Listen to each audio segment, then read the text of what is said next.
Guys, আজকে আমরা একটা নতুন ভিডিও আপলোড করতে চলেছি।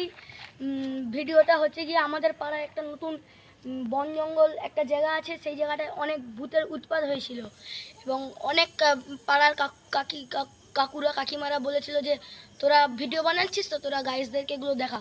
তো সেই উপলক্ষে আমরা তোমাদেরকে এটা দেখাতে চলেছি। আসো গাইস। সো গাইস, আমরা ওই জায়গাটায় চলে এসেছি। জায়গাটা দেখবে আসুন। তো আমরা ঢুকার মুখেই একটা ভূত দেখতে পেয়ে গেছি। ওই ভূতটা আমাদের দিকে আস্তে আস্তে তাকানোর চেষ্টা করছে এবং আসতে চলছে।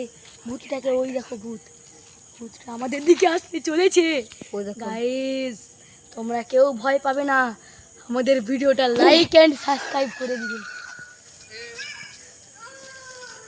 ভূতটা আওয়াজ করছে, ভাই শিয়ালরা ডাকছে, শিয়ালও ডাকছে। সো হ্যালো গাইস, ভূতটা আমাদের গায়েব হয়ে গেল, কিন্তু ভূতটাকে আমরা তোমাদেরকে আরও একবার দেখাতে চলেছি। ভূতটা এখন ওই সাইড জবা গাছের ওই দিকটা চলে গেছে। তো গাইস, তোমরা আসো দেখাই। বুঝছেন, আমার সেই বন্ধুটা গলা ব্যথার করে বন্ধুটা করতে পারছে না, তো আমি দেখাতে চলেছি ভূতটা। এই ভূতটা নাকি শুনছি কতদিন ধরে উৎপাত করতেছিল, তাই তো আমরা জানতে পারছি। লাইট ওয়ালা এদিকে আসুন আস্তে আস্তে। আবার কি দেখতে পাচ্ছি ভাই, অনেক কি বেশ একটা দেখতে পাচ্ছি, সেই দিকে আসছে। চলো চলো। ওইখানেই সে ভূতটা আসলে মধ্যের দিকে আগে দাঁড়িয়ে যায়।